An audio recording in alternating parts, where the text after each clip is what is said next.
안녕하세요. 자, 이제 어떻게 다들 준비되셨나요?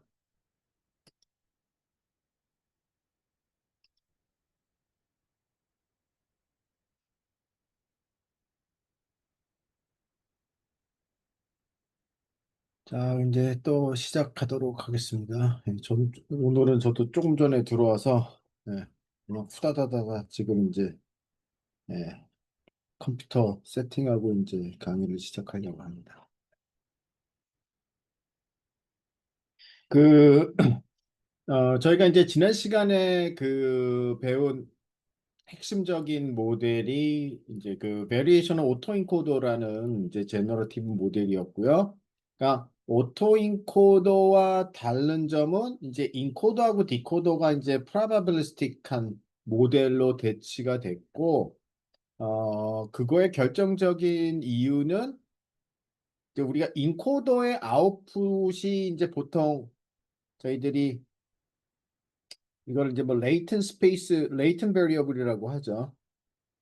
그래서 어떤 데이터를 설명하는 숨어 있는 그러한 팩터들을 보통 얘기를 합니다. 그래서 아니면 뭐 데이터의 어떤 의미를 표현하는 어떤 숨어 있는 그런 팩터라고 생각을 하셔도 되고요.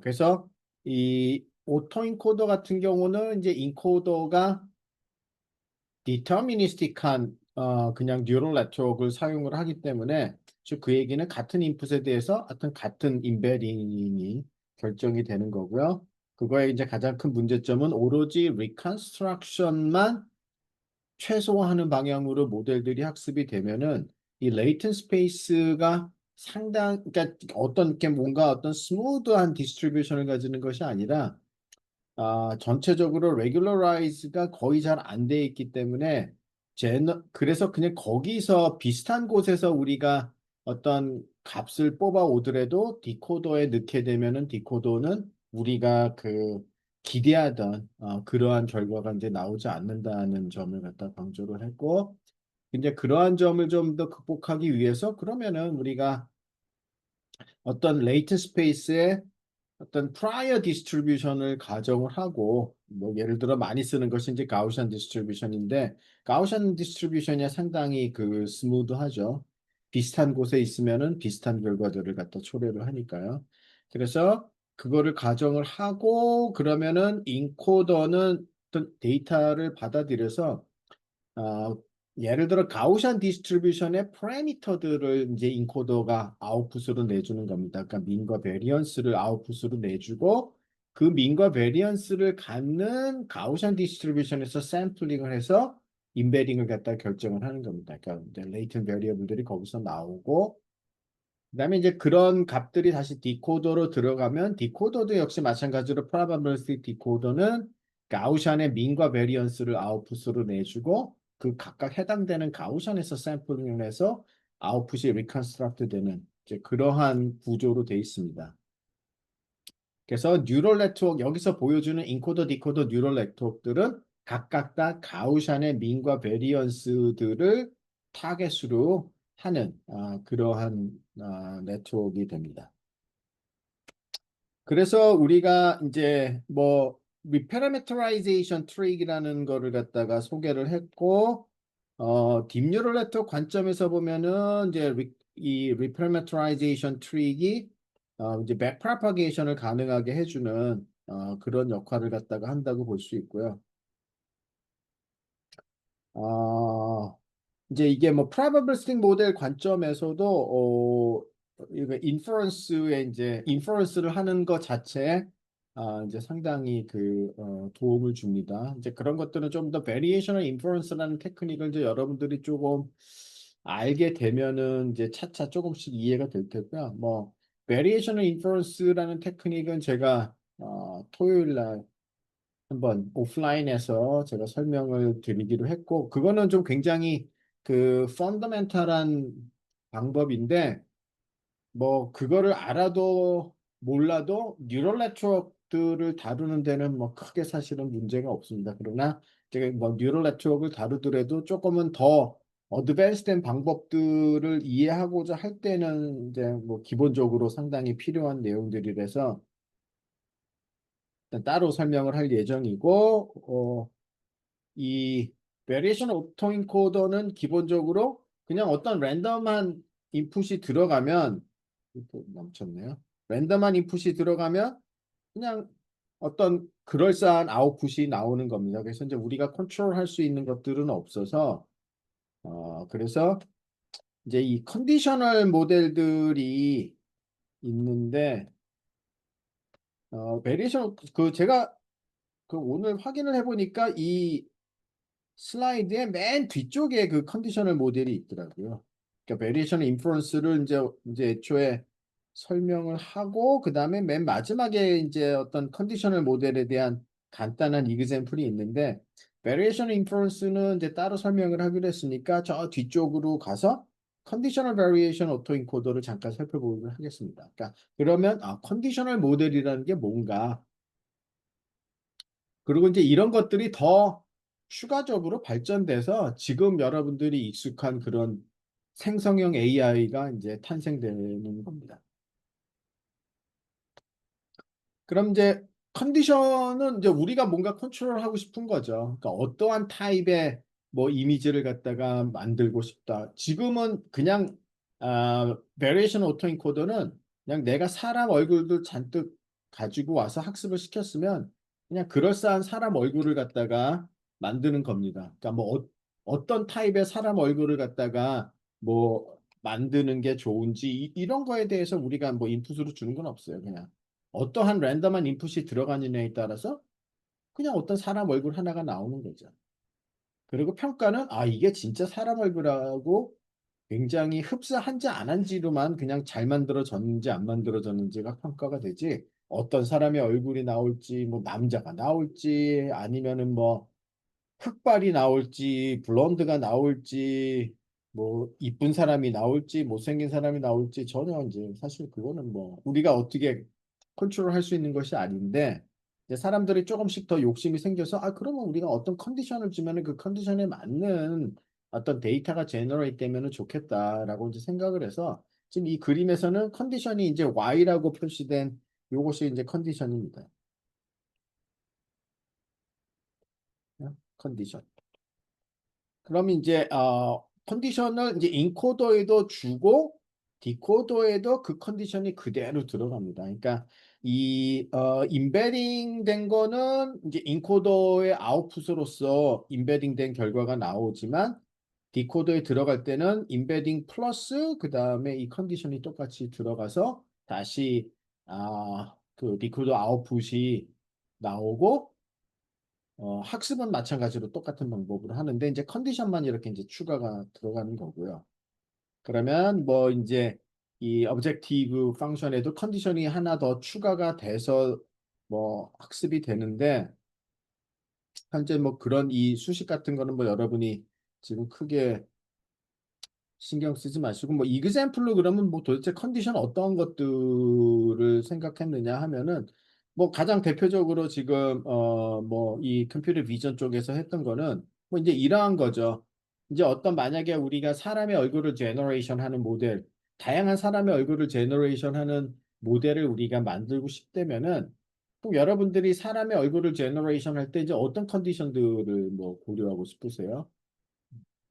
그래서 이제 여기에 보면은 뭐 특별히 뭐 에이지, 뭐 젊은 사람, 아니면 뭐 나이 많은 사람, 그러니까 어떤 하나의 에이지에 관련된 컨디션이 있고요. 그 다음에 젠더, 남자, 여자, 그리고 헤어 컬러, 뭐 브라운이냐, 블론드냐, 아니면 뭐 블랙이냐, 그레이냐. 그 다음에 이제 어떤 이런 그 얼굴의 표현이죠. 뭐 웃고 있는지, 아니면 뭐 화난 표정인지, 놀란 표정인지. 그러니까 예를 들어 이제 이러한 것들을 이제 우리가 컨디션으로 이제 주는 겁니다. 그래서 거기에 맞춰서 특정한 값들이 를 우리가 선택해서 집어넣으면 그 컨디션에 맞는 것들이 이제 나올 수 있게 하는 거죠.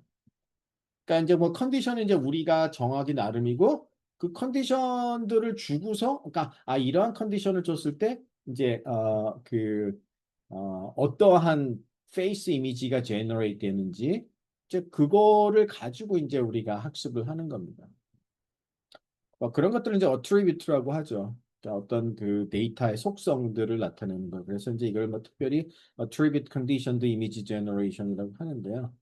음, 그래서 이제 어떤 이제 이 latent space가 있고 그 다음에 attribute space가 이제 있는 거예요. 그러니까 attribute space는 이제 컨디션에 관련이 된 거고 latent space는 이제 뭔가 어떤 그 다양한 diversity들을 갖다가 이제 컨트롤을 갖다가 한다고 볼 수도 있습니다. 그러면은 이제 뭐 우리가 이미지 제너레이션을 봤을 때 사실 이제 그 attribute를 보면은 뭐 지금 이제 어떤 남자, 뭐 콧수염이 있는 남자의 얼굴, 아니면은 좀 약간 피부 색깔이 다른 사람의 얼굴, 아니면 뭐 여자의 얼굴.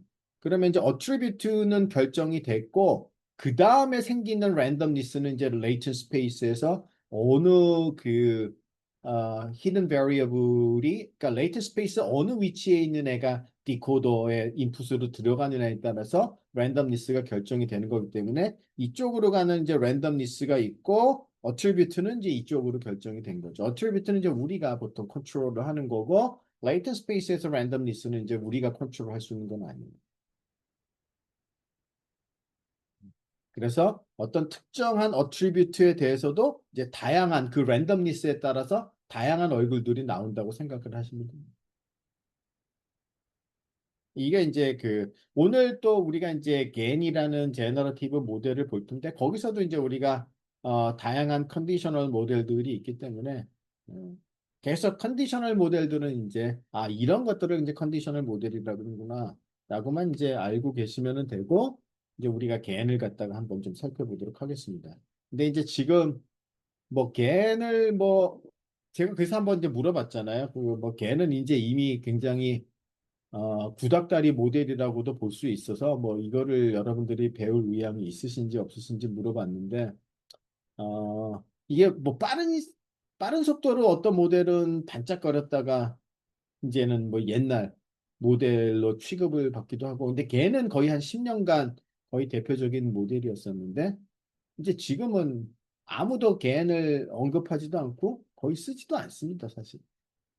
아, 뭐, 제 주변에 있는 사람 중에는 겐을 쓰는 사람을 거의 잘 못 봤는데, 이제, 물론 이제 요소요소에 여전히 겐을 사용되는 데도 당연히 있겠죠. 그리고 어쩌면 여러분들 애플리케이션에서는 여전히 필요할 수도 있고, 근데 이제 어떤 가치가 있느냐 하면은, 그래도 한 10년 정도 활발하게, 개발이 됐으면, 뭐 이제 사용처들은 굉장히 이제 많다는 뜻이고요.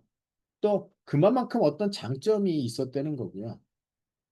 그 모델에 사용된 테크닉들을 우리가 알면은 추후에 이제 여러분들이 다시 또 다른 모델을 개발할 때 그런 비슷한 아이디어를 필요하면 또 사용할 수도 있고 그래서 이제 겐 자체는 조금 올드하지만 여전히 그 아이디어들 그런 테크닉들은 뭐 처음 여러분들이 배우는 거니까 한 번쯤은 배울 가치는 당연히 있습니다. 그래서 겐을 갖다가 근데 이게 이제 워낙 유명한 모델이니까 뭐 이거 들어본 분들도 많을 테고 뭐 아니면 어떻게 동작되는지도 조금 아시는 분들도 있을 테고. 어떠세요? 뭐 개인을 조금 공부해 보신 적이 있으신가요? 실습 시간에 그 해봤던 것 같습니다. 아, 그래요? 그럼 뭐 이제 네. 다 해보셨으면 이제 넘어갑니다. 그럼. 아, 그래서 실습 때 그러면은 뭐 엠리스트 데이터 가지고 해보셨나요? 아니면 어떤 데이터 가지고 개인을 실습을 해보셨나요? 예를 들어 말을 넣었는데 그게 얼룩말과 말에 네네 이렇게 뭐 그러면은 말 네네 사진을 넣으면은 얼룩말 사진으로 네네네네 변하고요. 네, 이제 네네 그런 거를 이제 이미지 트랜슬레이션이라고 하거든요. 그러면 네네 겐을 학습을 시키셨어요? 아니면 학습된 겐을 그냥 쓴 건가요? 학습을 시키는 과정을 했던 것 같습니다. 그래요? 그러면은 뭐 얼마나 많은 이미지 데이터 가지고 겐을 학습을 시키셨어요? 거기까지는 기억이 안 납니다. 실습을 한 지가 그렇게 오래된 건가요? 언제 이 실습을 하시죠? 2, 3주 되는 것 같은데요. 아, 2주 전쯤에 네네네네. 여기 올라왔네요, 채팅방에. 학습을 네네. 시키는 과정. 근데 그래도 학습시키는데 그러면 시간이 얼마나 걸렸나요? 그게 그렇게 뭐 몇 분 만에 학습이 되거나 그러지는 않잖아요. 저희는 많은 데이터를 가지고 하진 않았던 것 같습니다. 그럼 학습이 안 되는데요. 이미 겐을 학습시킨 겐을 갖고 와서 그러면은 한 게 아닌지 모르겠네요. 저희는 음. 뭐, 30분 학습 정도, 30분 30분 정도? 정도, 네네. 그러니까 만약에 엠리스트 데이터 가지고 그냥 뭐 한번 숫자들 제너레이션 하는 거다 그러면은 30분 정도면 가능할 수도 있지만 다양한 뭐 동물 사진들까지 다 하려면 그렇게 간단하지는 않을 텐데. 근데 제가 왜 물어보냐 그러면은 괜히 학습이 잘 안 됩니다. 음.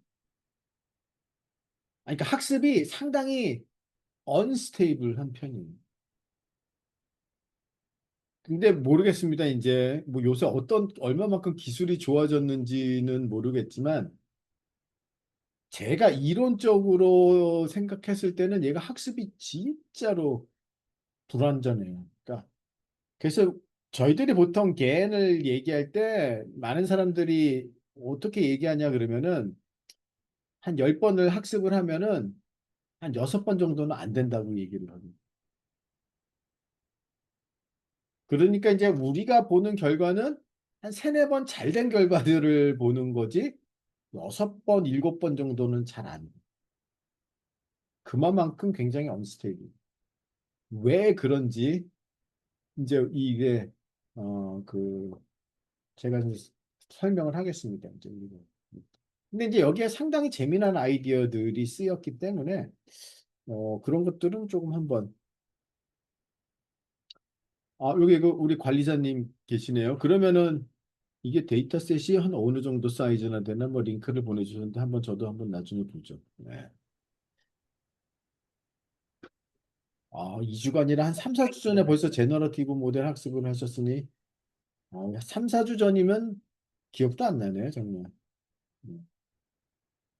음, 좋습니다. 그러면 이제 안 나는 기억이지만 그러면 괜히 대충 떠한 거다라는 건 좀 간단하게 설명을 들으셨겠네요. 네.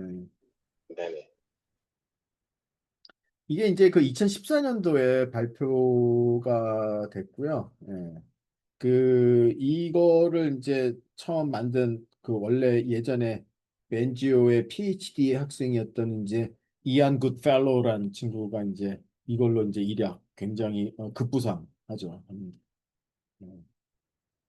근데 그렇게까지 이게 개인이 워낙 파퓰러해졌는데 그런 것 치고는 제가 보기에 이 친구는 그렇게까지 자기가 원하는 포지션으로 가지는 못했던 것 같아요. 왜 그런지는 잘 모르겠습니다. 그러니까 아마 제가 얼핏 얘기 듣기에는 굉장히 좋은 대학의 교수를 가고 싶어 했지만 아마 다 리젝트 됐다고 하는 얘기를 얼핏 들었습니다. 그러니까 왜 그런지는 정확하게 저도 잘 모르겠습니다. 뭐 이 정도의 파퓰러한 논문을 썼으면은 더 잘 뻗어나갈 수도 있는데 뭐 평가하는 사람들이 이제 또 어떤 생각을 가지고 했는지 근데 이제 제가 만약에 평가자라면 저는 개인적으로는 만약에 그렇게까지 이거 대단하다 그래서 높이 사지는 않을 것 같아요. 그렇지만 이게 임팩트는 굉장히 있었죠. 예. 자, 이제 여기서 나온 것이 이제 adversarial training이라는 이제 독특한 방법이 이거는 이제 아마 제가 알기에 머신러닝에서 이러한 테크닉이 쓰인 거는 거의 처음이라고 저는 생각이 됩니다. 그리고 이거는 그 게임 티어리에서 사실은 조금 건너온 거기도 하고 어 이제 뭐냐 그러면은 어떤 이제 우리가 하나의 골이 있어요. 그러니까 이제 어떤 우리가 이제 뭐 풀려고 하는 문제가 있으면은 어떻게 이제 그 문제를 풀어야 되는지 그 파이널 골이 있는데 그럼 보통 기존의 머신러닝은 그 골에 도달하기 위해서 하나의 그 이 ML 모델을 갖다가 이제 만듭니다. 그리고 이제 학습을 해서 얘가 이 골에 도달하게끔 그게 이제 여러분들이 이때까지 해온 배우고 뭐 실습을 해본 거예요. 그렇잖아요. 아 그러면 이제 우리가 예를 들어 뭐 강아지, 고양이를 잘 구별하는 모델을 만들고 싶다. 그런데 그게 골이잖아요. 그러면 이제 강아지 사진, 고양이 사진 막 많이 모아가지고 하나의 모델 막 학습시켜서 걔가 강아지, 고양이를 갖다가 그 분류할 수 있게. 아니면 이제 뭐 제너러티브 모델 관점이라면 아 나는 사람 얼굴을 굉장히 잘 만들어내는 모델을 만들고 싶다. 그러면 이제 모델 하나를 갖다가 많은 사람들의 얼굴 사진을 모아서 하나의 모델을 잘 학습을 하는 거예요. 그렇게 해서 이제 다양한 사람의 얼굴을 만들 수 있게끔. 그게 이제 일반적인 방법인데 이 adversarial training한 건 뭐냐 하면은 여기에 이제 골이 있습니다. 하나의 골이 있는데 이 골에 도달하기 위해서는 모델 하나가 아니라 두 개 이상. 그러니까 이제 이게 모델 1, 모델 2 이제 이렇게 예를 들어 두 개.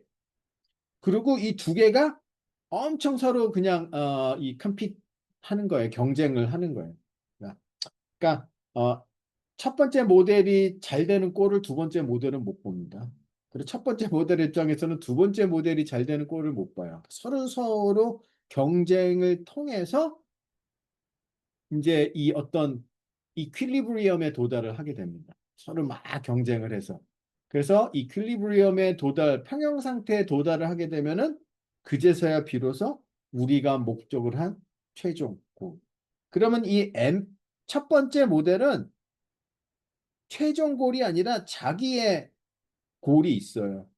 얘도 자기의 골이 있죠. 그래서 서로 골이 달라요. 그리고 서로 두 개의 골은 충돌이 일어나는 골이에요. 그러니까 M1이 이득을 보면 M2가 손해를 보는 그런 M2가 이득을 보면 M1이 손해를 보고. 자, 그래서 이제 서로 치고받고 경쟁을 해서 이퀄리브리엄에 도달을 하면 그것이 바로 이제 우리의 파이널 골을 해결하는 게 됩니다. 아주 좀 독특한 방법이지만 또 어떻게 생각해 보면 이제 어떤 뭔가 학습한다는 입장에서 뭔가 이제 adversarial training이라는 용어를 쓰지만 이게 뭐 스태티스틱스나 아니면 게임 티어리 입장에서는 또 예전에 있던 그러한 방법이기도 합니다.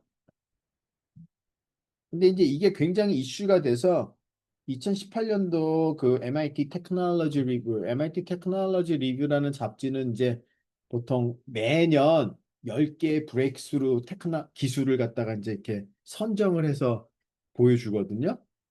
그러니까 2018년도에 10개의 브레이크스루 기술 중에는 이 겐이 이제 들어간 거죠. 그래서 이제 거기서는 이제 어떻게 이름을 붙였느냐? 듀얼링 뉴럴 네트워크라고 했는데 듀얼링이라는 건 이제 서로 결투를 뜻하는 겁니다. 그러니까 두 개의 뉴럴 네트워크들이 서로 결투를 하는. 그러니까 이 그림에서도 하나가 찌르면 하나가 맞고 뭐 이제 이런 결투의 그림으로써 되어 있었죠. 도대체 이게 이제 정확하게 그러면 머신러닝 관점에서는 뭔가? 자, 이제 우리의 골은 뭡니까? 제너레이터예요. 제너레이터를 만들고 싶은 겁니다. 근데 이제 앞에서는 어떻게 만들었느냐? 제너레이터만 따로 못 만드니까 디코더. 그러니까 인코더하고 디코더를 두 개를 같이 학습을 시켜서 그냥 라이클리후드가 커지는 방향으로 이제 우리가 제너레이터를 학습을 합니다. 그런데 제너레이터는 그냥 이제 우리가 디터미니스틱한 뉴럴 네트워크로 제너레이터를 씁니다. 그럼 이제 얘가 어떤 랜덤한 인풋이 들어가면 제너레이터는 디터미니스틱한 거예요. 그냥 어떤 펑션이에요. 뉴럴 네트워크. 그러면 이제 여기서 다양한 데이터가 생성되기를 원하는 거예요. 그럼 어떻게 이 제너레이터를 학습을 시키면은 우리가 원하는 바를 이룰 수 있겠느냐? likelihood도 없어요, 지금 여기서는. 뭐 어떻게 해요? 뭐 어떤 objective function, 그러니까 뭐 어떤 error function이 있건 objective function이 있건 likelihood function이 있건 뭐 그래야 그거를 갖다가 뭐 최대화하는 방향으로 아니면 error를 최소화하는 방향으로 뭐 학습을 할 거 아니에요. 근데 이거는 지금 그런 게 전혀 없죠. 그냥 트레이닝 데이터와 유사한 그럴싸한 그 이 데이터를 만들어내는 뉴럴 네트워크를 우리는 학습을 하고 싶은 거고, 다이버시티는 어디서 오느냐? 디터미니스틱 뉴럴 네트워크인데, 다이버시티는 오로지 랜덤 인풋에서 오는 겁니다. 인풋이 랜덤하게 들어가니까 다양.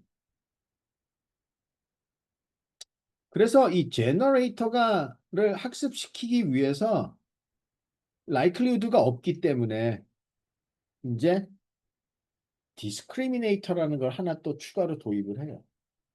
그러니까 디스크리미네이터의 역할은 뭐냐 하면은 지금 우리는 두 가지가 있는 거죠. X는 뭐냐 하면은 트레이닝 데이터. X 햇은 제너레이티드 된 데이터예요. 우리가 원하는 거는 트레이닝 데이터와 제너레이티드 된 데이터가 상당히 유사했으면 좋겠습니다. 그게 우리의 어쩌면 유일한 메저예요. 학습을 시킬 때. 그래서 디스크리미네이터의 역할은 뭐냐 하면 인풋이 X가 들어갈 때도 있고 X 햇이 들어갈 때도 있는데, 그러니까 제너레이터가 일단 뭔가 100개면 100개를 만듭니다. 그럼 이제 우리가 트레이닝 데이터가 100개가 있고 제너레이트 된 것이 100개가 있어요. 얘네들을 디스크리미네이터에다가 인풋으로 주면은 디스크리미네이터 입장에서는 얘가 트레이닝 데이터에서 왔는지 제너레이트 된 놈인지 두 개를 구별을 하는 바이너리 클래시파이어. 그러면 제너레이터의 목적은 뭐냐? 내가 만약에 그럴싸하게 만든다면 디스크리미네이터가 분간하기가 힘들어져야 되죠. 이게 트레이닝 데이터인지 제너레이트 된 데이터인지. 그래서 제너레이터의 목적은 디스크리미네이터를 속이는 게 주 목적이 되는 거예요. 그렇게 함으로써 점점점 내가 잘 속일 수 있다면 그 얘기는 뭐냐? 내가 굉장히 트레이닝 데이터랑 유사한 데이터를 만들고 있다는 뜻이죠. 디스크리미네이터 입장에서는 엄격하게 판단을 하고 싶은 거예요. 안 속고 싶어요. 디스크리미네이터는. 어떻게 해서든지 제너레이터가 만든 놈은 이거는 제너레이터가 만든 애야, 제너레이트 된 애야라고 판단하고 싶은 거예요. 그러니까 이제 서로서로의 골이 다른 거죠.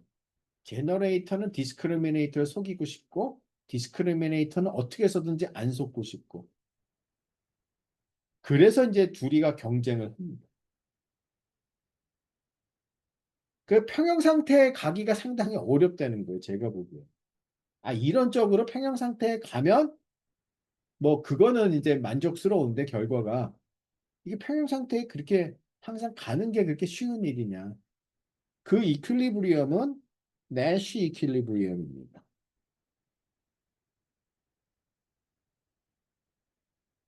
네. 존 내시라는 그 수학자 아시죠? 그 영화 있잖아요. 그 뷰티풀 마인드라는 영화. 뷰티풀. 저는 그 영화 엄청 여러 번 봤어요. 그 뷰티풀 마인드가 이제 그 존 내시라는 그 이 수학자에 대한 영화고요. 존 내시는 이 게임 시어리로 그 노벨 경제학상을 받습니다. 음.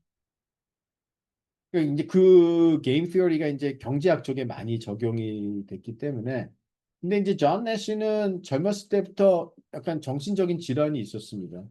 그래서 그 영화도 보면은 항상 뭔가 이렇게 누군가 실제 존재하지 않는 누군가가 막 옆에서 있고 따라다니고 그러죠. 뭐 하여튼 그게 그게 무슨 병이죠? 하여튼 정신적인 질환병인데 이제 그것 때문에 굉장히 좀 힘들어 했었죠, 당연히. 그렇지만 뭐 보통 그거는 이제 천재적인 사람들한테서 나타나는 병인가 봐요. 네. 근데 그 병은 치료를 하지는 못했습니다. 근데 이제 어떻게 극복을 했느냐? 예, 조현병, 조현병이라고. 이게 이제 뭐 좋은 쪽으로도 뭐 갈 수 있지만 또 안 좋은 쪽으로도 갈 수 있잖아요. 뭐 조현병이라는 게. 근데 이제 그러한 병을 가지고서도 이제 어마어마한 이제 티어리를 만들고 이제 커다란 컨트리뷰션을 한 거죠. 그래서 그 영화를 보면은 그 저기 그 영화 주인공 배우 이름이 뭐였었죠? 그분 되게 유명한 상당히 헐리우드에 거기도 나왔던 분 아닌가요? 그 뭐죠? 글래디에이터. 아, 러셀 크로우. 예. 저 되게 좋아하는 배우지만 아주 저는 이제 글래디에이터도 굉장히 여러 번 보고 뷰티풀 마인드도 엄청 많이 봤어요. 제가 그런 영화를 좋아해서. 그래서 그분이 이제 그 극복, 그러니까 뭐 이게 아마 치료는 거의 잘 안 되는 것 같아요. 뭐 조금 나아지지만은. 근데 결국은 그냥 맞는 나한테 그냥 그 옆에 그 사람을 그냥 받아들이는 거예요. 그걸 거부하는 게 아니라 내가 왜 이러지 왜 이러지 이런 게 아니라 그냥 환영이 보이거나 환청이 들리면 그거를 그냥 자연스럽게 이제 받아들이는 거예요. 그래 뭐 너는 너고 이제 그래 항상 내 옆에 있었지. 근데 제 생각에는 그게 가장 좋은 방법. 극복하는, 받아들이는. 네. 그래서 이제 혹시 여러분들도 뭔가 이제 그거니까 어려운 상황을 극복하는 제일 좋은 방법은 그렇구나. 그거를 그냥 편하게 이제는 뭐 내가 그거는 바꿀 수 있는 게 아니다. 그걸 받아들임. 그거를 받아들이면 훨씬 마음이 편해지고요. 그 다음에 자기가 뭔가 다시 그 일어설 수 있는 용기가 생기고 그래서 뭔가 더 높은 단계로 갈 수가 있게 됩니다. 여러분들도 혹시 나중에 그런 일이 있으면은 괜히 그거를 싸우려 그러지 말고 받아들이세요. 그래서 하여튼 이제 그러한 거기서 그러한 메시지도 있지만 이제 이 게임 티어리고요. 이게 이제 내쉬 이퀄리브리엄을 뭐 이제 쉽게는 이렇게 이해하셔도 돼요. 이퀄리브리엄에 도달한다는 게 도대체 뭐냐 그러면 하나가 이득을 보면 하나가 뭐 또 손해를 보고 다시 반대가 이득을 보면 또 다시 반대는 손해를 보고 그럼 어떻게 이퀄리브리엄에 가겠어요? 그럼 도대체 이퀄리브리엄의 의미가 뭔지. 음? 그래서 이제 저는 이걸 설명할 때 제일 많이 드는 예 중에 하나가 이제 예전에 이제 무한도전이라는 거 이제 많이 봤잖아요. 저도 무한도전 참 좋아한 프로 중에 하나였었는데 이제 거기에 그런 게 있었어요. 이렇게 쓰레기 커다란 거를 하나씩 다 그 각각 멤버들한테 나눠주고 이제 그거를 이제 어떤 특정한 뭐 자기가 원하는 사람 집 앞에다가 이제 갖다 두는 거예요.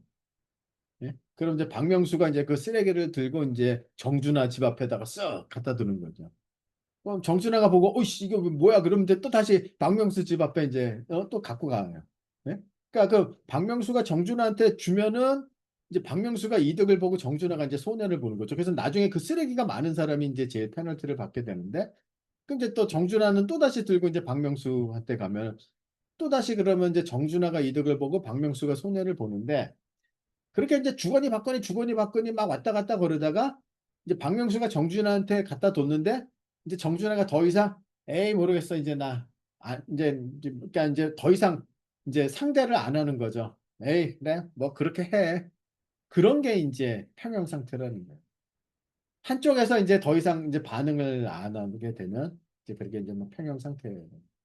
그렇게 되면 이제 여기서는 제너레이터의 성능이 굉장히 트레이닝 데이터랑 비슷한 거를 갖다가 만들어내는 이제 능력을 갖게 되는데 그 평형 상태에 도달하는 것이 그렇게 그레디언트 방법으로 우리가 학습을 하는데 쉽지가 않습니다. 이제 우리가 그거를 보죠. 일단 이제 뭐 어느 정도 이제 이해가 되시죠? 네. 그래서 이제 마찬가지로 여기서도 이제 지금 다 설명한 거예요. 예.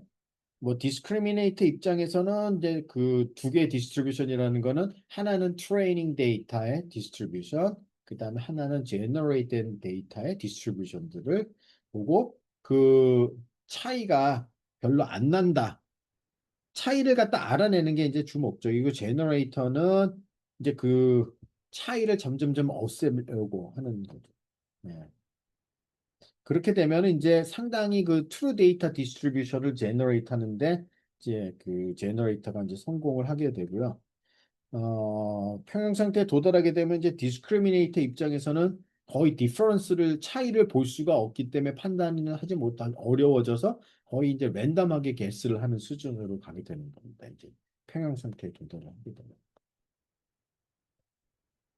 그럼 이제 이걸 실제 뭐 알고리즘을 디자인하기 위해서는 그럼 이제 뭐를 맥시마이즈 하느냐 또는 뭐 뭐를 미니마이즈 하느냐 명확한 이제 오브젝티브들이 있어야 되잖아요. 그래서 디스크리미네이터는 어떻게 트레이닝 하냐? 그럼 디스크리미네이터는 뭐예요? 그냥 심플하게 바이너리 클래시파이어예요. 디스크리미네이터는.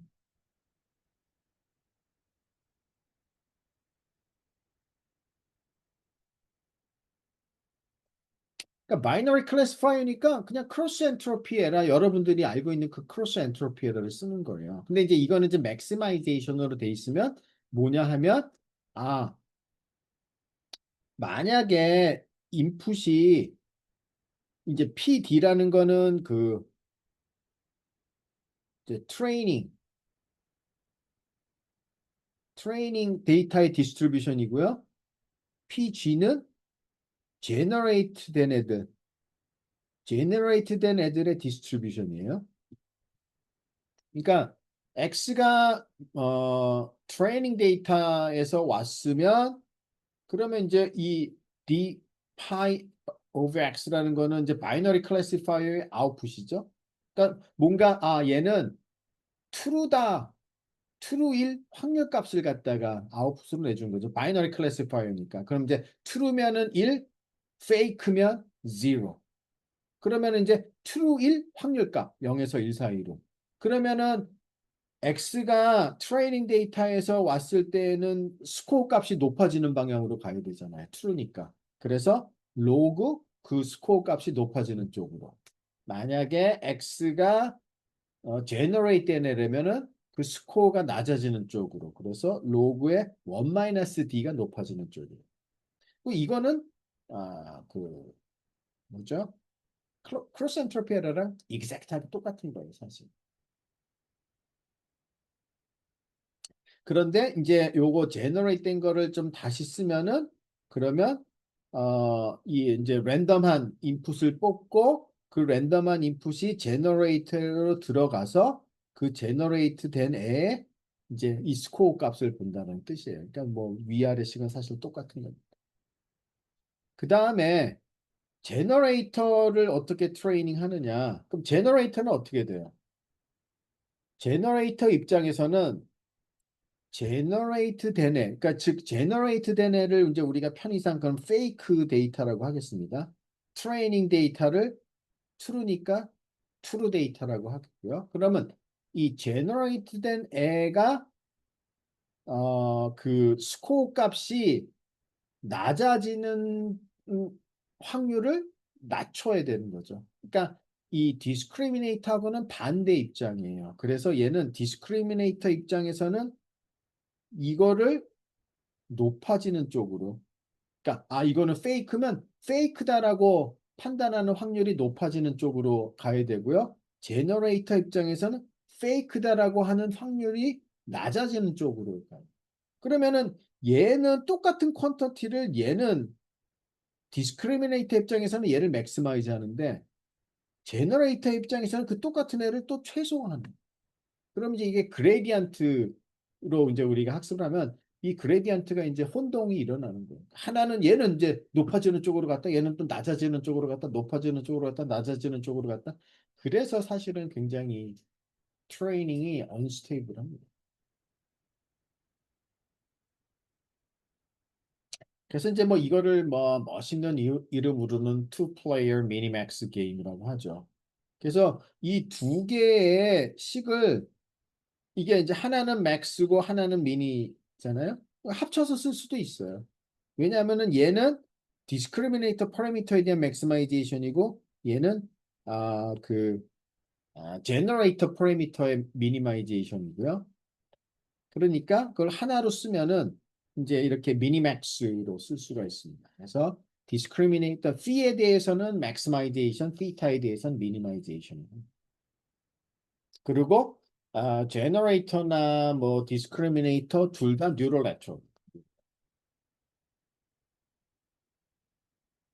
그래서 디스크리미네이터의 골은 prediction의 accuracy, 그러니까 이게 트레이닝, 그러니까 true냐 fake냐 하는 그 prediction의 accuracy가 높아지는 쪽으로 학습이 되는 거고요. 제너레이터는 디스크리미네이터의 prediction accuracy가 낮아지는 쪽으로 속여갖고 오히려 낮아지는 쪽으로 이제 그 학습이 돼야 돼. 그래서 제너레이터하고 디스크리미네이터가 이제 서로 경쟁을 하는. 근데 적대적인 거죠, 이거는. 우호적인 게 아니잖아요. 어떻게 해서든지 쟤를 갖다가 속이고 자기가 이득을 보고 쟤를 손해를 끼치려고 하는 거니까 적대적인 경쟁이기 때문에 adversarial training이라는 이제 그 용어들을 이제 여기서 쓰기 시작합니다. 근데 이제 테크니컬하게는 그러면 알고리즘은 어떻게 되느냐? 그럼 뭐 다 그냥 그레디언트를 구하는 거예요. 그래서 맥시마이제이션이면 그레디언트 방향으로, 미니마이제이션이면 그레디언트 반대 방향으로 그냥 그 파라미터들을 이제 학습을 하는데 이제 이게 컴피팅 하니까 처음에 예를 들어 제너레이터의 파라미터는 다 고정을 하고 디스크리미네이터만 업데이트하고 그레디언트 방법으로 디스크리미네이터의 파라미터 고정하고 제너레이터에 대해서만 그레디언트 방법으로 업데이트하고 그래서 이제 이렇게 얼터너티브하게 이제 업데이트.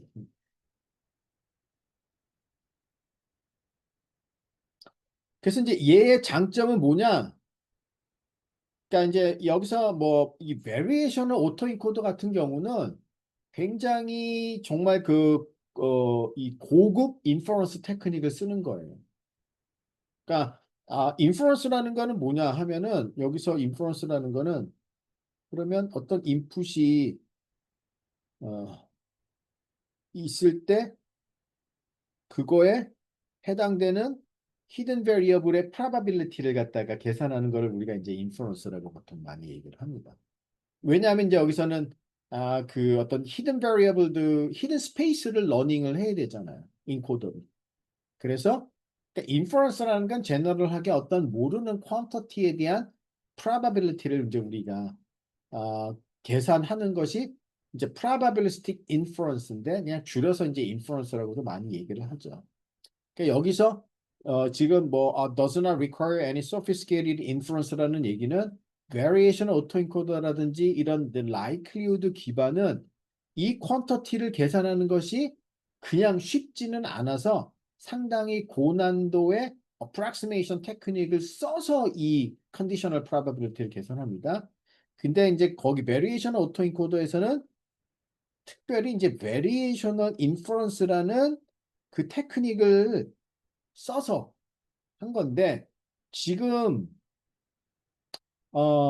이 겐 같은 경우는 솔직히 인퍼런스라는 거 없어요. 여기서 무슨 뭐 히든 스페이스, 레이튼 스페이스 막 인코더를 학습을 해요? 그런 거 없어요. 그냥 디렉틀리 제너레이터 하나 달랑 있는 거예요. 그러니까 여기서는 인코더는 없다. 인코더 없이 그냥 제너레이션을 하는 제너레이터를 학습을 하는 대신에 여기는 인코더는 없지만 디스크리미네이터라는 건 있다. 그러니까 인코더가 있고 없고도 상당히 커다란 차이입니다. 원래 인코더가 있는 게 좋습니다. 왜냐하면 인코더의 역할이 상당히 중요하죠. 근데 그냥 우리가 제너레이션만 하는 게 거의 우리의 파이널 골이다? 그러면 사실 이제 인코더는 필요가 없는데 제너러티브 모델의 강점이 우리가 어떤 히든 스페이스를 학습을 할 수 있다는 게 제너러티브 모델의 강점이기 때문에 그거를 학습하지 않고 그냥 단순히 제너레이션만 하는 거는 용도에 따라서는 좋을 수도 있지만 그러니까 바람직하지 않은 경우들도 상당히 많이 있어요. 그렇지만 일단은 학습이 어떻게 되는지는 이제 그래서 우리가 이 맥시마이제이션, 디스크리미네이터에 대해서 이제 이거 맥시마이제이션 할 때는 그냥 그 그레이디언트 어센트 방법을 쓰고요. 제너레이터에 대해서 미니마이제이션 할 때는 그냥 그레이디언트 그래서 그레이디언트 디센트. 그러니까 이건 뭐 어느 쪽 미니맥스 다 그 그레이디언트 방법으로 그냥 학습을 합니다.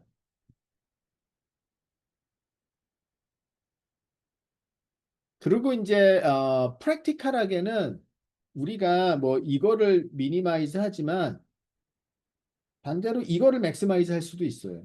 그러니까 로그 1-d를 미니마이즈 하느냐 아니면은 로그 d를 갖다가 맥시마이즈 하느냐는 똑같은 건데 이제 이게 조금은 더 스트롱한 그레디언트를 준다 그래서 초반에 그래서 뭐 그레디언트 디센트를 쓰는 거 대신에 이제 이거를 갖다 제너레이터 할 때 이제 이거를 맥시마이즈 하는 방법을 뭐 초창기에는 쓰기도 하는데요. 뭐 지금 여러분들 코드는 어떻게 돼 있는지는 모르겠어요. 이게 이제 워낙 계속 다양한 테크닉들이 발전을 해서 한번 여러분이 실습한 코드를 한번 보시면은 이게 어떻게 돼 있는지를 한번 확인할 수 있습니다. 그 내시 이퀄리브리엄은 이제 제가 설명을 했었죠. 그래서 이제 한 명의 플레이어가 이제 두 명의 플레이어가 뭐 이제 경쟁을 하는 거면은 이제 어떤 상대방이 뭔가 액션을 취했는데 하나의 플레이어는 이제 거기에 대해서 뭐 응답을 하지 않으면 이제 그러면 이제 그걸로.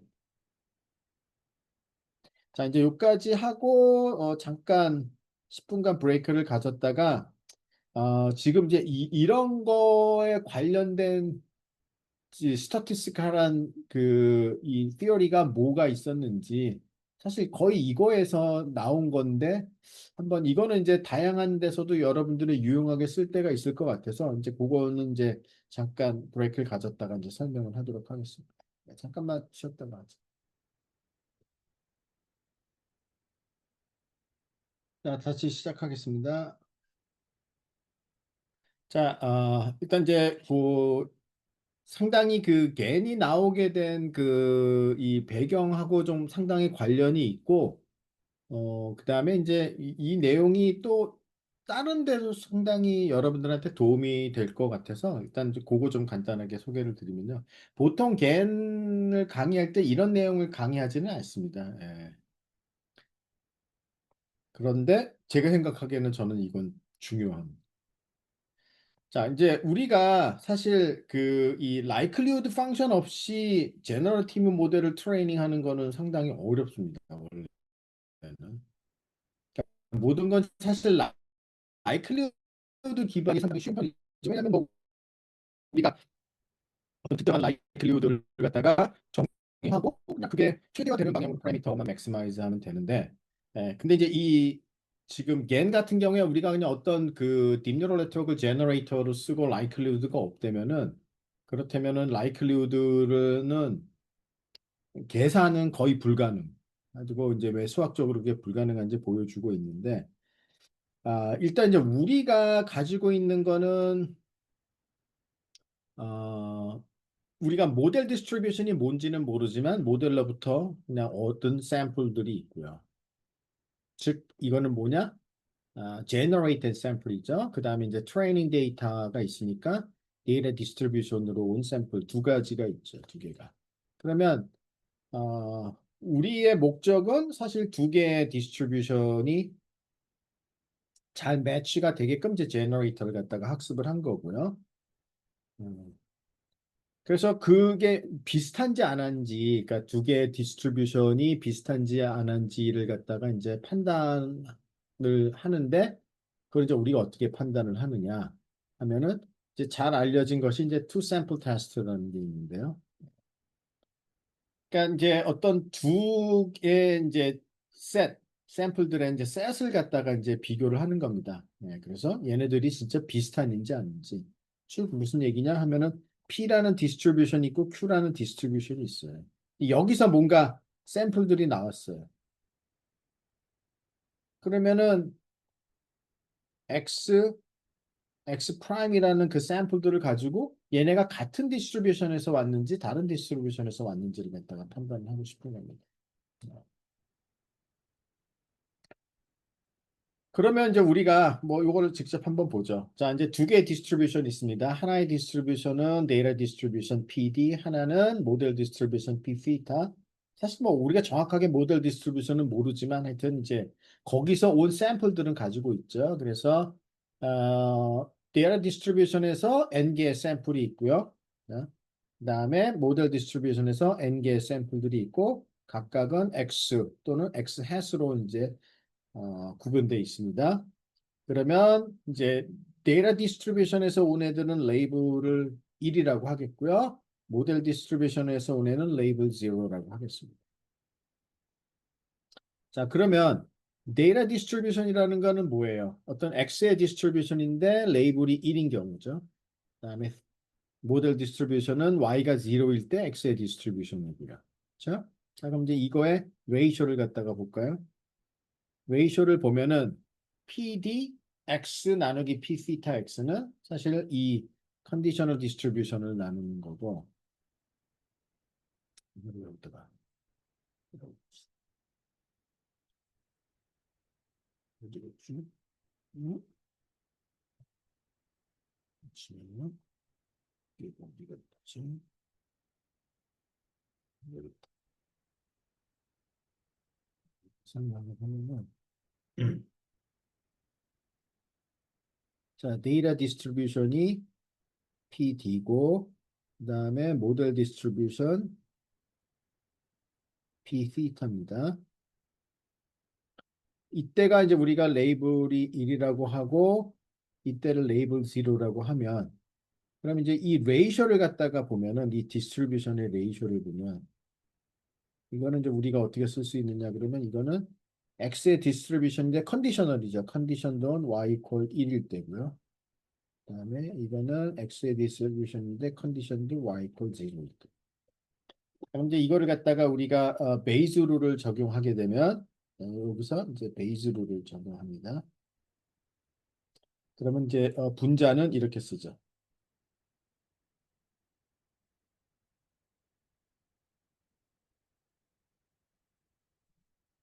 잠시만요.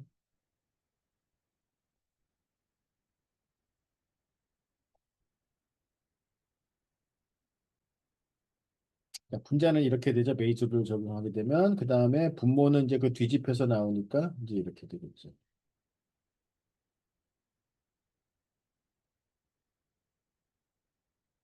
자, 그럼 이제 P of X는 이제 캔슬 되고요.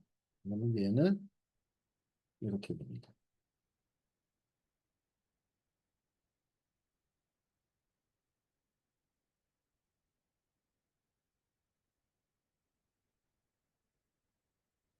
뭐 Y가 0냐 1이냐 뭐 두 개가 다 똑같은 사이즈라면은 사실 얘네도 캔슬 되죠. 그러면 이제 궁극적으로 요것만 남는. 그럼 이거는 뭐예요? X가 X가 주어졌을 때 Y가 1일 확률. 이거 바이너리 클래시파이어잖아요. 그러면 이제 우리가 바이너리 클래시파이어를 갖다가 만약에 바이너리 클래시파이어를 학습을 시켜면 이제 얘가 이 스코어를 갖다 내는 거 아니에요? 그러면 이 얘기는 뭐냐 하면은 바이너리 클래시파이어 나누기 1 마이너스 스코어 이렇게 되는 거죠. 그래서 이 레이쇼를 우리가 바이너리 클래시파이어로 추정할 수가 있다는 겁니다. 그뭐 슬라이드에 그 내용이 있는 거예요.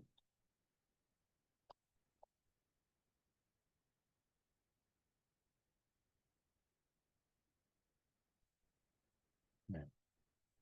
그래서 만약에 이제 우리가 그 레이블 2를 갖다가 추정하는 바이너리 클래시파이어를 파이라고 하면은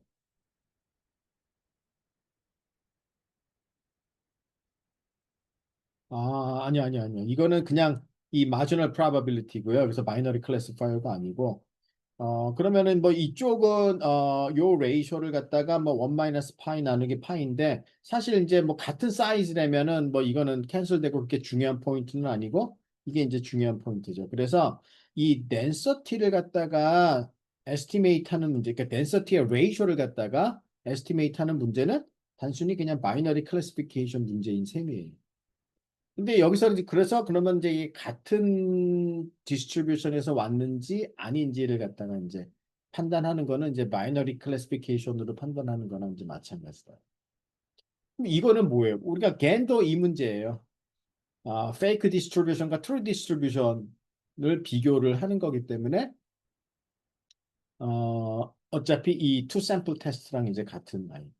그래서 이 racial loss를 갖다가 이제 minimize 하고자 하는 거죠. discriminator 입장에서는. 그럼 discriminator에서 그 ratio의 loss를 갖다가 minimize 한다는 거는 그럼 cross entropy를 minimize 하는 거고 그거를 다시 쓰면 exact하게 앞에서 보여준 그 objective랑 똑같고요. generative loss는 이제 이거랑 반대이기 때문에 이제 그 미니마이즈 하고자 하는 것이 이제 뒤집혀서 이제 나오는 형태고요. 그래서 이제 이게 그 앞에서 설명한 그런 거랑 이제 상당히 관련이 있다라고 정도만 이제 알고 계시면 됩니다. 그 다음에 인코더가 어떤 역할을 주로 하나요? 여러분이 제너러티브 모델이 있고 인코더가 있다면은 뭐 어디에다가 쓰겠습니까? 그러니까 인코더는 우리가 이제 제너러티브 모델을 이용을 해서 이상 탐지 같은 것도 많이 하는데 그때는 인코더가 필수적으로 필요합니다. 그래서 이제 많은 경우에 인코더가 필요한데 걔는 인코더가 없어요. 아까도 제가 분명히 얘기했지만 디코더밖에는 없다. 근데 그래서 걔네 인코더가 있었으면 좋겠다. 지금 원래 걔는 이제 이 디스크리미네이터 있고 그 다음에 디코더 있잖아요. 제너레이터. 네, 그럼 제너레이터 입장에서는 자 어떤 랜덤한 인풋을 집어넣으면 이제 x 햇이 나오는 거고 디스크리미네이터는 x와 x 햇을 갖다가 구별하는 거고 그렇죠. 근데 이제 인코더까지 도입을 하면은 그러면 이제 사실 두 개의 개를 쓰는 거나 마찬가지입니다. 원래 애초에 개는 랜덤 인풋을 넣으면은 이제 x 햇 페이크 데이터가 만들어지는 거고 인코더라는 건 뭐예요? 반대죠. 이번에는 x를 집어넣으면은 히든 베리어블이는 z가 나오는 거잖아요. 그래서 여기서는 이제 x를 넣으면은 z 해시 generate 되는 개인으로 생각할 수 있습니다. 인코더를. 그러니까 디코더의 반대 방향의 인코더자. 그러면 디스크리미네이트 입장에서는 이 페어를 구별하는 거예요. x hat z와 xg hat을 갖다가 구별하는 방향으로. 어, 그러니까 이제 인코더 디코더는 X와 G의 조인트 디스트리뷰션을 고려하는 겁니다. 아까는 X의 디스트리뷰션만 봤는데 그래서 똑같이 미니맥스로 포뮬레이트 되는데 이때 이제 추가되는 거는 이제 여기에 이 디스크리미네이터 안에 들어가는 인풋이 항상 XG 페어로 들어갑니다. 그러니까 요게 X, 이쪽이 XG 해시고요. 이쪽은 뭐예요? X hat G가 되는 거죠. 그래서 이런 이제 인코더까지 쓰면은 인코더가 필요한. 근데 이거를 같은 해에 똑같은 컨퍼런스에서 두 개의 논문이 발표가 되는데 사실 내용은 똑같은 거예요. 똑같이 걔네 인코더를 추가하자. 근데 물론 서로 베낀 건 아닙니다. 다르게 다 썼죠. 그리고 이제 출발도 다르고 다른 각도에서 그렇지만 내용은 똑같은 거예요. 제가 보기에는. 그래서 하나는 이름이 알리, 하나는 바이겐. 근데 이제 바이겐이라는 용어를 더 많이 씁니다. 왜냐하면 인코더도 또 다른 하나의 겐이기 때문에 겐을 두 개 썼다. 그래서 바이겐. 이게 사실은 더 이제 직관적으로 우리한테 더 다가오는 거죠. 그래서 원래 애초에 제너레이터는 G를 인풋으로 받아서 데이터를 만드는 거고 인코더는 데이터를 받아서 임베딩을 갖다가 생산해내는 거고 그렇죠? 그래서 그 두 개의 페어들을 디스크리미네이터가 구별을 하고자 하는 거다. 라는 뜻입니다. 그래서 이제 혹시 나중에 이상탐지 같은 걸 할 때 겐을 갖다가 많이 쓰는데 그때는 마이겐은 필수적으로 필요합니다.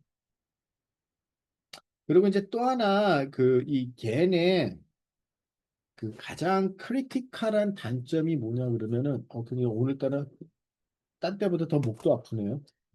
오늘은 하루 종일 회의하다가 지금 막 들어와서 강의를 해서 그런가.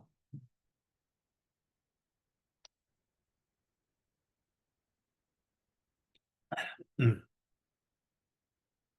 그 겐의 가장 최대의 약점이 뭔지 아세요? 겐의 가장 단점. 뭐 들어보신 게 있나요? 여러분이 알고 있는.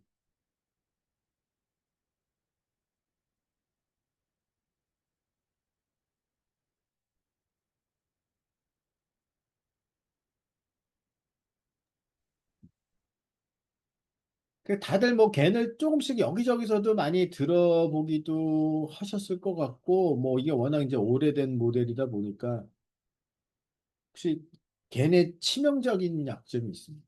그거는 adversarial training에서 나타나는 치명적인 약점입니다. 좋은 점도 있고 항상 나쁜 점도 있죠.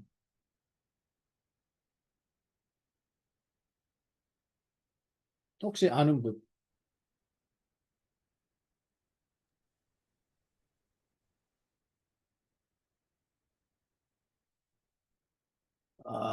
항상 잠깐만요. 이제 몇 분이 대답을 해주셨습니다.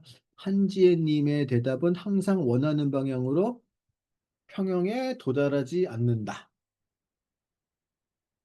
예, 그러니까 이 이퀄리브리엄에 이제 도달하기 어렵다는 거는 이제 맞기는 맞습니다. 근데 그거는 이제 좀 그쵸, 이제 좀 그래서 이제 학습이 좀 굉장히 불안정한.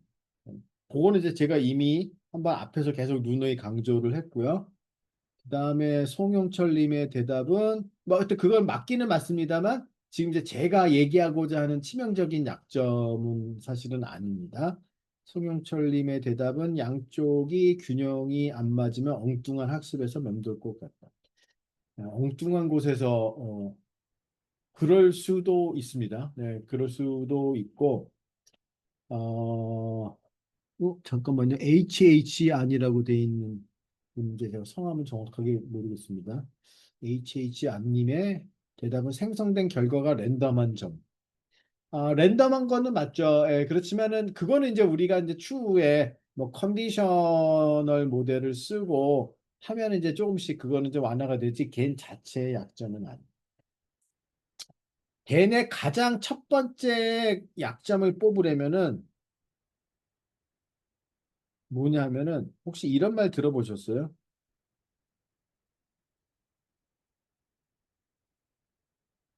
모드 컬랩싱. 이게 가장 큰 단점이에요. 모드 컬랩싱.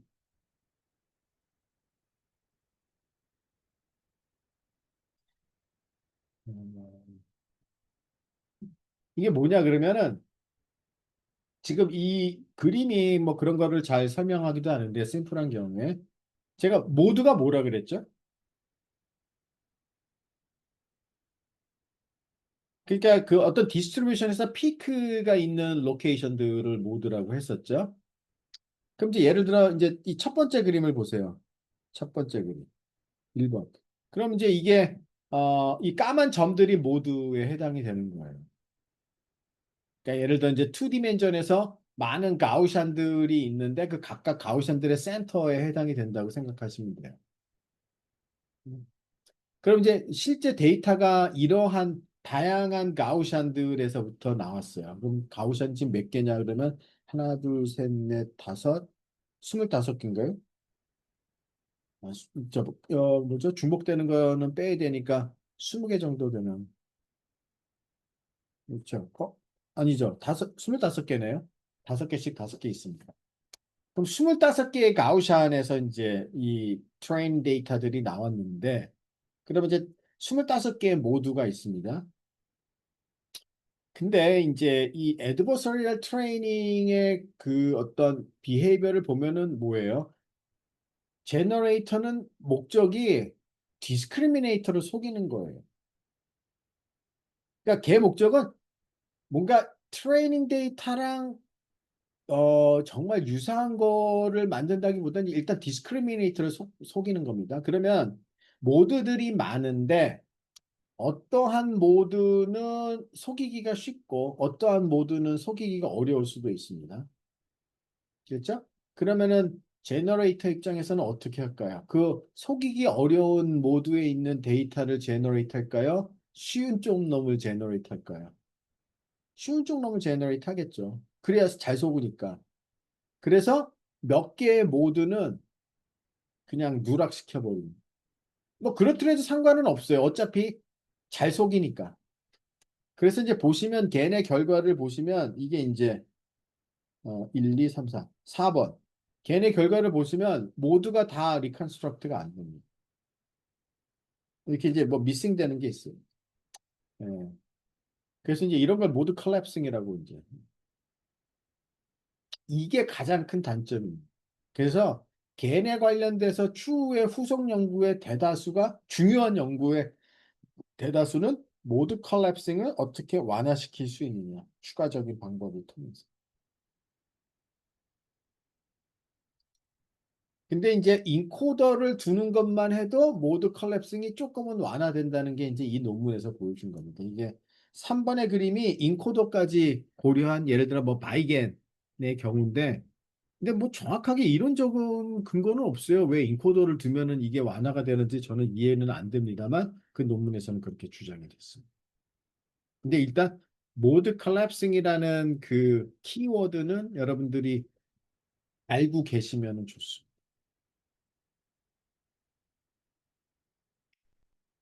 자, 컨디셔널 겐을 볼까? 마찬가지로 이제 겐도 앞에서 그 베리에이션을 오토엔코더나 마찬가지로 어차피 얘도 그냥 뭐 임의의 숫자들을 제너레이트 하든지 그러지 뭐 0, 1, 2 딱 자기가 지정된 우리가 지정한 숫자를 제너레이트 한 능력은 없습니다. 그래서 이제 컨디션을 이제 고려하는 거예요. 그래서 이제 가장 그 심플한 컨디션 예를 들어 이제 우리가 만약에 엠리스트 데이터다 컨디션을 보통 이제 우리가 어떻게 주느냐 하면은 뭐 이제 이렇게 주는 거죠. 이게 이제 컨디션이에요. 0 그러면은 뭐 1, 0, 0, 0, 0, 0 하는 이런 이제 이렇게 어떤 10 디멘셔널 벡터로 원핫 인코딩을 해서 컨디션을 갖다가 줄 수도 있습니다. 네. 그러면 내가 만약에 5를 제너레이트 하고 싶다 그러면은 컨디션은 이렇게 주고 그 다음에 다양한 5가 제너레이트 되는 거는 이제 그 Z 랜덤니스에 따라서 다양한 게 이제 제너레이트 하는 거죠. 그래서 실제 그 아키텍처를 보면 심플합니다. 그러니까 제너레이터는 이제 이게 Z예요. 그리고 컨디션. 이 두 개가 같이 이제 인풋으로 들어가는 거예요.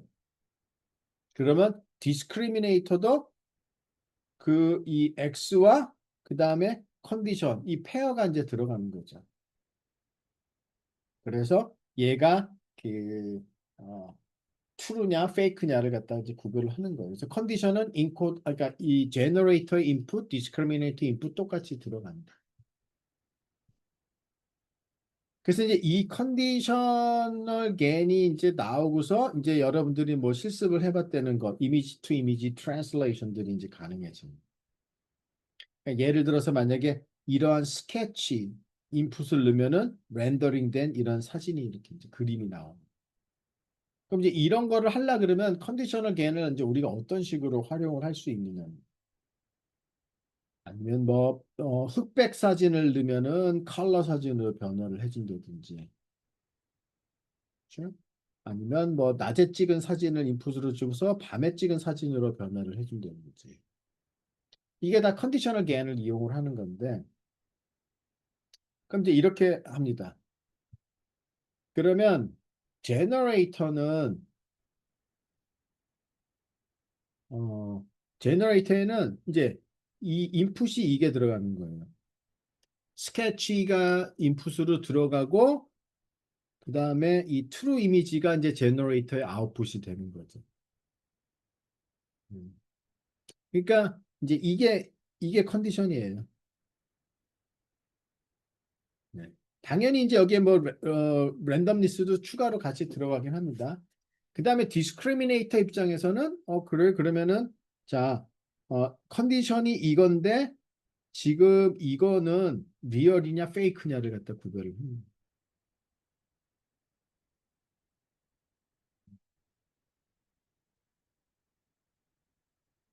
근데 이제 얘의 단점은 뭐냐 하면은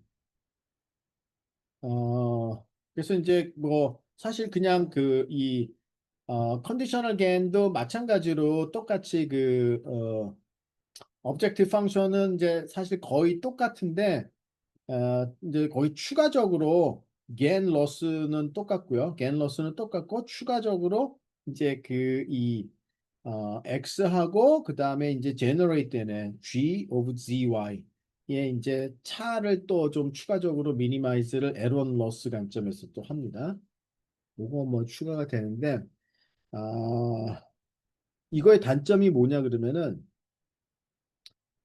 이게 단점이 뭐가 보이세요? 뭐 이런 컨디션을 주고서 뭐 예를 들어 이런 거 다양하게 할 수 있으니까 좋습니다. 뭐가 문제가 될까요? 뭐 이걸 잘 할 수 있는데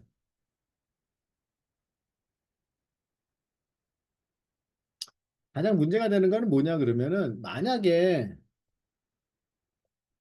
우리가 이런 것도 있잖아요. 어떤 사진을 주면 뭐 고호의 그림으로도 뭐 바꿔준다든지 아니면 세잔의 그림으로 바꿔준다든지 뭐 어떤 특정한 화풍으로 바꿔주는 것도 있잖아요. 그러면 이제 그런 거를 지금 여러분들이 조금 전에 배운 그 모델이 그런 거를 할 수 있을까요? 없을까요?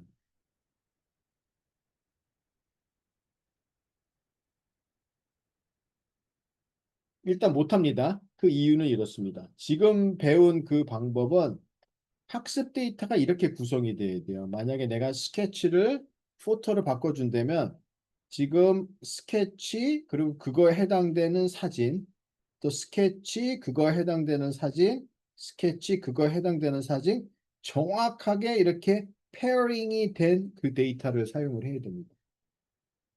근데 뭐 고호의 그림으로 바꿔준다.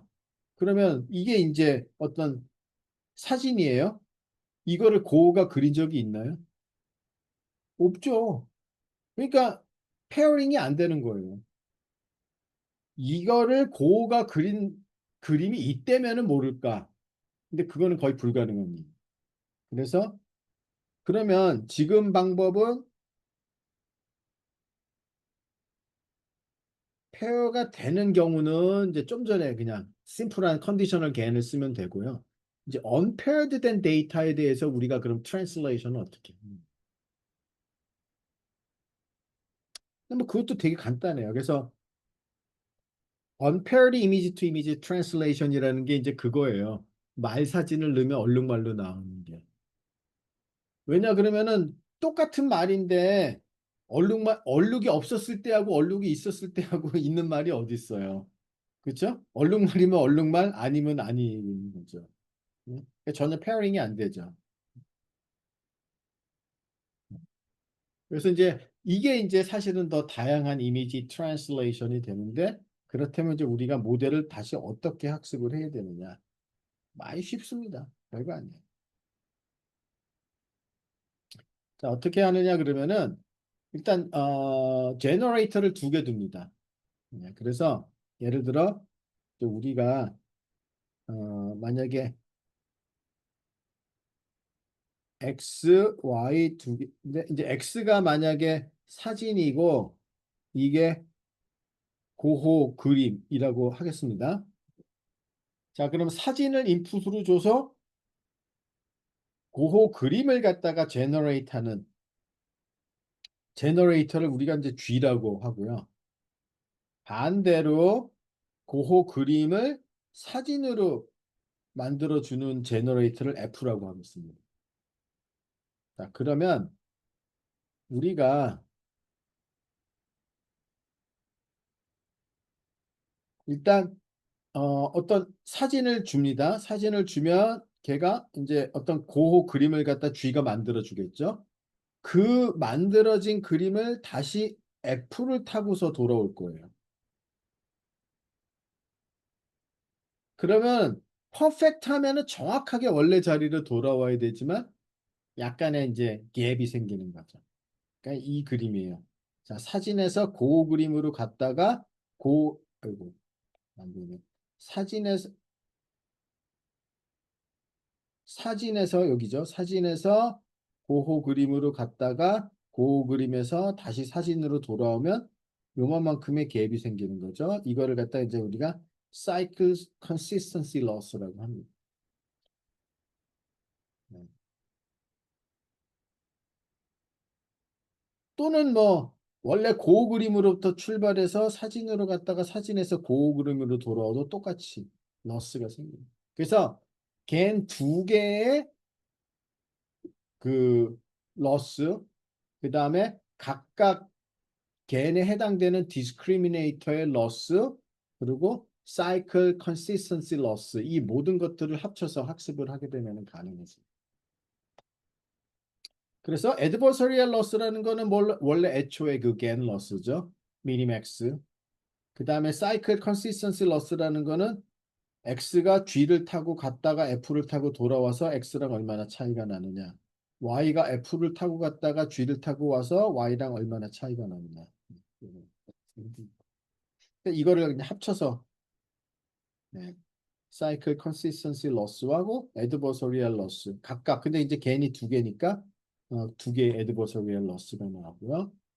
그거를 갖다가 이제 미니맥스를 풀어주게 되면은 아마 이제 나온다. 그래서 이제 그런 것들을 하면은 이제 이런 것들이 가능해지는 거예요. 음, 이제 이렇게 어떤 그 이제 인풋을 주면 다양한 화가의 그림을 모네, 맹고호, 세잔, 그다음에 육디오 이렇게 이제 이게 이제 다 그 unpaired image to image translation.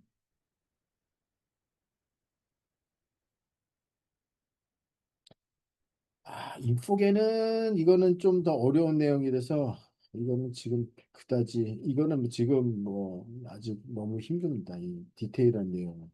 이거는 별로네. 이거는 빼버리겠습니다. 자, 이제 일단 걔는 요까지 한번 살펴봤어요. 혹시 뭐 질문하고 싶은 거 있으세요?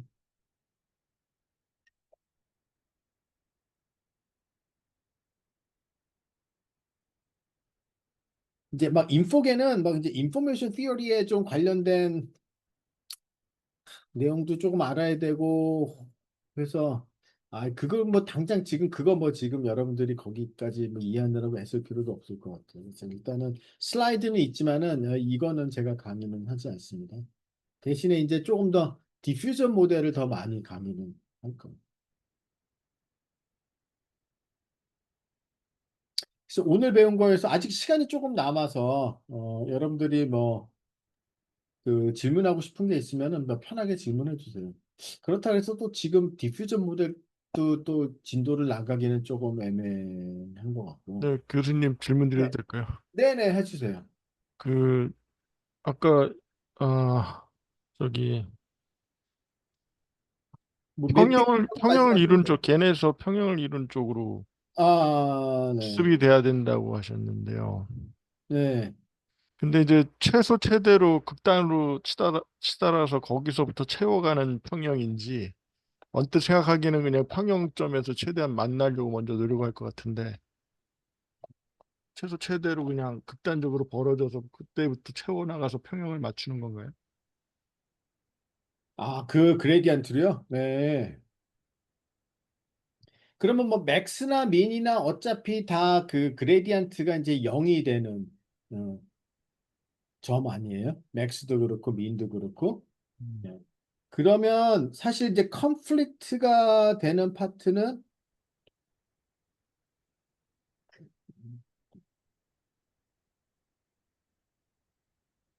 줄기가 네, 여기서 좀 지우고 있어요.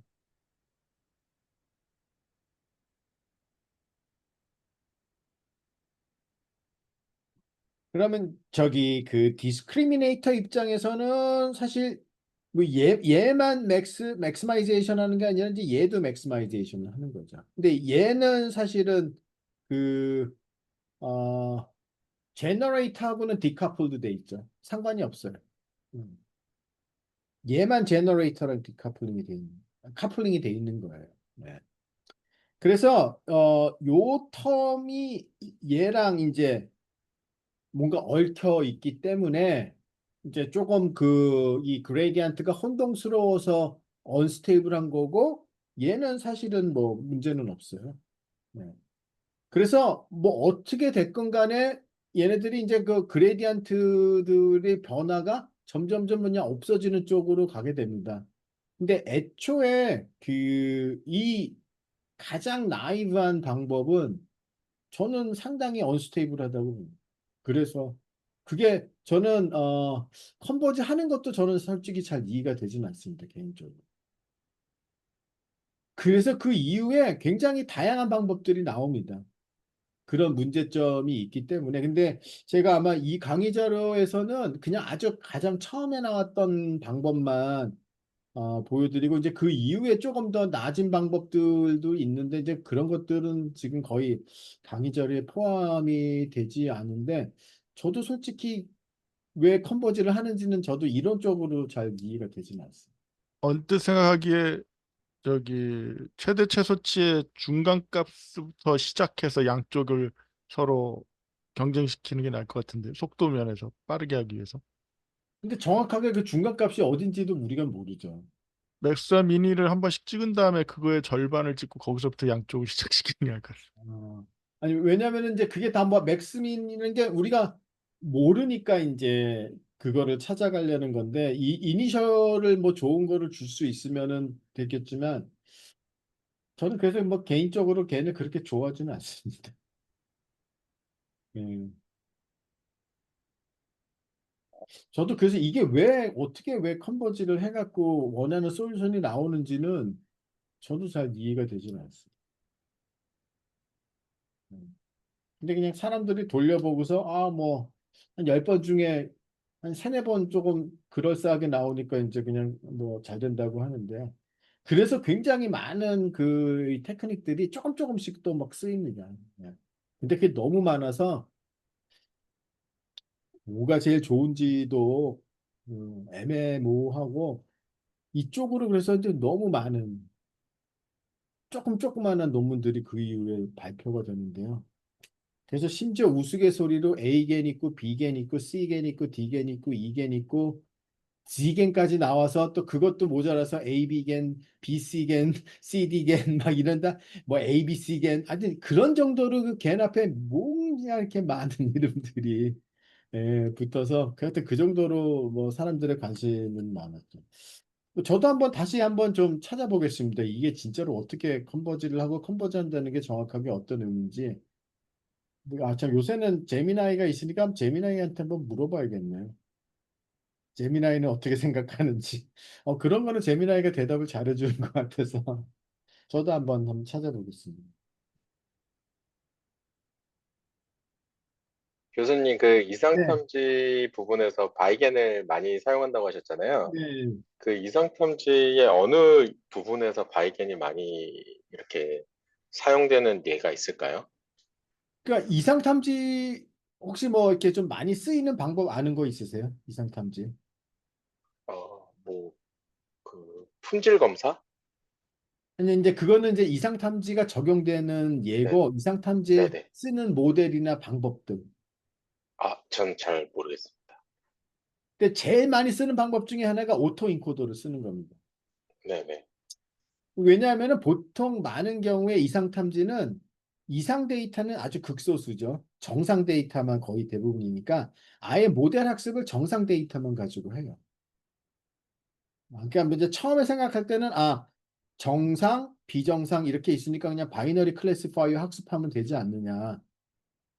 근데 이제 비정상 데이터가 조금 어느 정도 있으면은 뭐 그 방법도 잘 워킹을 하는데 많은 경우는 비정상 데이터가 거의 없어요. 그러니까 이제 정상 데이터만 가지고 모델을 어떻게 학습하느냐. 그래서 정상 데이터만 가지고 오토 인코더를 학습을 해요. 그러면 비정상 데이터가 만약에 들어오면 오토 인코더가 조금 더 리컨스트럭션 에러가 이제 일반적으로 좀 더 큽니다. 정상보다 비정상의 경우가. 그래서 리컨스트럭션 에러를 모니터링 하면서 리컨스트럭션 에러가 어느 정도 스레시홀드 이상으로 나오면 얘를 비정상이라고 판단을 하는 거죠. 음. 그러면 이제 그게 사람들이 제일 많이 쓰는 이제 이상 탐지거든요. 근데 그게 문제가 없느냐? 문제도 또 있죠. 오토인코더가 또 재미나게 얘는 비정상인데도 불구하고 리컨스트럭션을 잘하는 경우가 또 많아요. 그러면 이상 탐지 관점에서는 꽝이죠, 그거는. 네. 그렇지만 뭐 일반적으로 오토인코더를 쓰면 어느 정도 이상 탐지가 잘 되고, 그럼 똑같이 겐을 쓸래도 그러면 이제 인코더가 필요하죠. 내가 한번 데이터를 갖고 와서 임베딩 시켰다가 다시 복원을 해봐야 이게 복원이 잘 되는지 안 되는지를 판단할 수 있기 때문에, 그래서 이제 이 바이겐을 쓰는 겁니다. 인코딩을 했다가 디코딩을 해봐요. 나중에 그 아웃라이어 디텍션은 제가 한번 뭐 오프라인 때 한 번쯤 여러분들한테 기본적으로 많이 쓰이는 방법들은 제가 알려드리겠습니다. 다음에. 그래서. 감사합니다. 네. 또 혹시 다른 질문 있으세요? 음. 교수님, 네, 언페어드 이미지에서 겐을 제너레이터를 2개 둔다 그러셨잖아요. 네. 저는 사실 이제 어떤 사진에서 어떤 고우풍이든 여러 가지 풍으로 그림 그리는 게 참 이해가 힘든데 제너레이터가 여러 개면 더 세밀하게 그림을 묘사할 수 있나요? 그릴 수 있나요? 아니요. 그러니까 이제 뭐 더 세밀하게 하기 위한 게 아니라 이 이미지가 보통 컨디셔널 게임 같은 경우는 아예 학습 데이터가 이렇게 페어로 보통 존재를 하는 경우부터 출발을 합니다. 그러니까 스케치 그리고 그거의 사진, 스케치와 사진 딱 정확하게 페어링이 돼야 돼요. 그래야 이제 그 컨디션을 줬을 때 어떤 뭐가 만들어지면 그게 진짜 사진이냐 아니면 가짜 사진이냐를 갖다가 이제 판단을 하는 거거든요. 근데 이제 어떤 경우는 그렇게 페어가 안 되는 경우들이 많으니까 이런 이제 페어가 안 되는 이 지금 오른쪽과 같은 unpaired 된 데이터들을 가지고 트랜슬레이션을 어떻게 할 수 있느냐 해서, 그러면 이제 우리가 하나의 제너레이터를 어떻게 잘 학습을 시킬 수 있느냐, 걔만 가지고는 학습이 어려우니까 제너레이터 하나 더 추가를 시켜서 이제 X에서 Y로 가는 제너레이터, Y에서 X로 가는 제너레이터를 가지고 이제 뭔가 이 사이클 컨시스턴시 러스라는 것까지 고려를 하면은, 그러면 X에서 Y, Y에서 X로 가는 트랜슬레이션 시켜주는 그 제너레이터가 이제 적절하게 학습이 돼서 이제 우리가 사용할 수 있다는 거죠. 그러니까 그러면 뭐 사진에서 고호 그림으로 가든 고 그림에서 사진으로 가든 이제 양방향이 다 가능해진다. 근데 이제 그런 거를 하기 위해서는, 그러니까 보통 unpaired 된 데이터를 가지고 학습을 할 때 그런 테크닉을 많이 씁니다. 그럼 뭐 그- 꼭 2개만 하느냐 아니면 뭐 2개 이상으로 막 이렇게 사이클을 도는 뭐 그런 또 겐도 있을 겁니다. 아마 제 생각에. 음. 그러니까 학습을 시키기 위한 방법의 하나라고 보시면 돼요. unpaired 된 데이터에 대해서 학습을 시키기 위한 하나의 방법.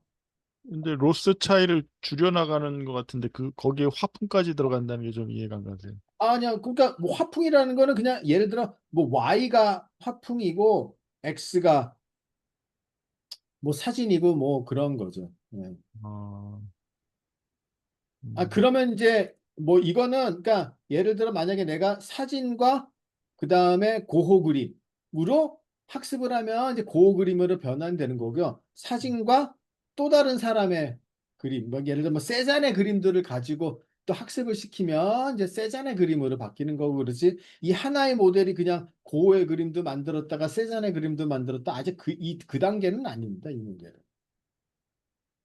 그거는 이제 뭔가 다시 또 텍스트로 뭔가 프롬프트로 뭐 컨트롤을 하고 그러는 타입은 이제 나중에 다 텍스트 인코더도 쓰고, 그건 이제 아마 다음 주에 뭐 클립이라는 모델도 배울 텐데, 그런 이제 클립이라는 모델 이런 것들을 좀 알아야 이제 그런 거를 어떻게 가능하게 하는지를 갖다 이제 알게 될 겁니다. 지금은 딱 그냥 1대1 사진에서 고호 그리 아니면 뭐 사진에서 세잔의 그리 문제 그렇게 되는 겁니다. 자, 뭐 어떻게 또 질문 있으신가요? 근데 아마 메디컬 도메인에서는 그 트랜슬레이션 관련해서는 걔를 많이 쓸 겁니다. 그러니까 예를 들어 뭐 시퀀스를 뭐 어떤 이미지 데이터로 트랜슬레이션을 해준다든지 이미지를 시퀀스로 트랜슬레이션을 해준다든지